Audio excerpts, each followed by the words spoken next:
Yo, what is up? Man, what a way to bring in the new year. Netflix, black stand-up comedy, my man, Dave Chappelle, with his new special, The Dreamer. And boy, he delivered. This man never, ever disappoints.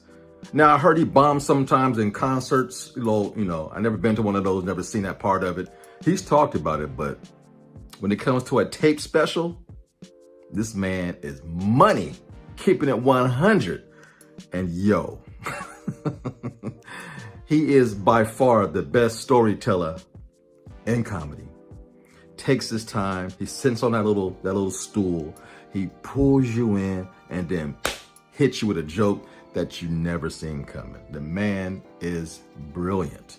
He looks good, man. He's buffed up a little bit, trimmed down in the right place. The man looks good. He looks healthy. And this was filmed in Washington, D.C., where he got his start. And essentially, 24 years ago is when he did his first special for, was it HBO? On that stage.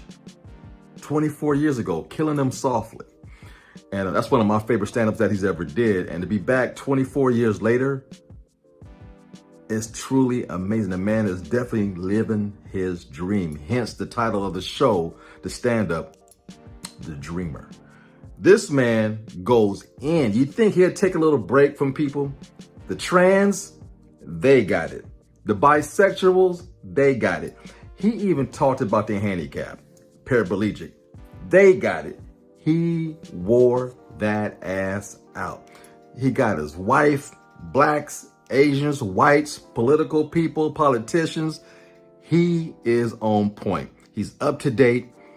He knows his history and talks in a very eloquent way about life, but brings the comedy edge to it. Now, all of last year, all of 2022, he and Chris Rock toured the United States together. They was already close, but they really got close because the slap incident at the Oscars set us back as black people and as black men. And when Chris Rock got it off his chest last year, that was great to hear his side of the story. It was cool to hear Dave Chappelle's side of the story, how he felt about the slap, because he loves Will Smith. He loves Chris Rock. And 3 months after that incident, he too was attacked on stage. Some homeless man, I guess, saved his money, got good seats because he sat up front, hopped up on stage, attacked Dave Chappelle, tackled him. Dave Chappelle grabbed him by the head and pulled him down. They both stood up and started wrestling again. He ran for the exit. When they caught him, this man pulled out a gun, a little .22. They said, oh shit, he got a gun. End up being a knife. One of the people took it from him and fired it to make sure it was loaded or not. And a little knife popped out. So, and that led to a very funny joke too. But the man is masterful. He has not lost his edge, his touch. In a climate that we live in today where everybody's touchy about comedy, Dave Chappelle, Chris Rock don't give a fuck. They speak what's on their mind. They speak the truth, whether you want to hear it or not. And I love that. Thank you, Netflix. You give me what I want. I love black comedians with an edge, raunchy comedy, because I can relate to it as a man of color. It hits home.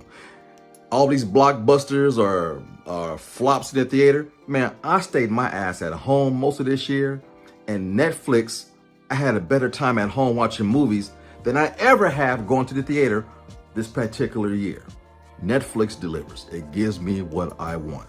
It's all about content, and Hollywood shoving this bullshit down your throat. I ain't having it. A lot of my peers, a lot of my YouTubers are doing the same thing. Stay your ass at home and get rich off of Netflix, because this was great. And I gotta say this, man. This man did an iPhone joke that deals with his wife that brought me to my knees. He thought his wife was cheating on him, right? So he went through her iPhone to find out who she was talking to. I'm not going to tell you the joke, man. You got to see it for yourself. And then she also went through his phone and the joke about getting into the phone, because if you're an iPhone user, you know, face recognition. So how did he get in her phone and how did she get into his phone? The joke is incredibly funny. But yeah, man, this was great. I loved it. Dave Chappelle, you know, this man followed his dream and it's very inspirational because at the end of the show, he tells a really long story about being a dreamer, and it's inspirational. It makes you want to stay on your path. Whatever you want to do in life, stick to it. Even when you face death, when you face circumstances you think you can never come back from, keep the dream alive. And you too can be like Dave Chappelle on stage from his hometown. When he was poor, now he's one of the richest men or comedians in the world, dropping it like it's hot in front of a crowd of mixed people. You got white, black, Asian, Latino, Indian. He covers the whole spectrum. Everybody loves Dave Chappelle. If you don't, it's probably because you're sensitive. Or some people don't think he's that funny.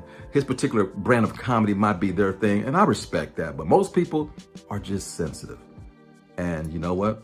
Hey, more power to you. Hey, Happy New Year. Your boy is back on YouTube, doing it strong.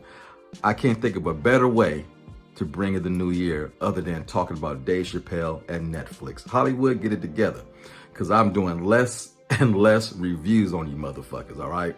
But hey, for those who are true fans, true subscribers that always kept it real with me, I'm glad you're here, bringing the new year together. And we're going to do a lot of great things this year. So trust me, look into my eyes. Trust me, it's going to be a fun year. With that, I say, like, share, subscribe, tell all your friends, and more importantly, leave your comments down below. And I'm out. Peace. You already know the routine. Fade to black.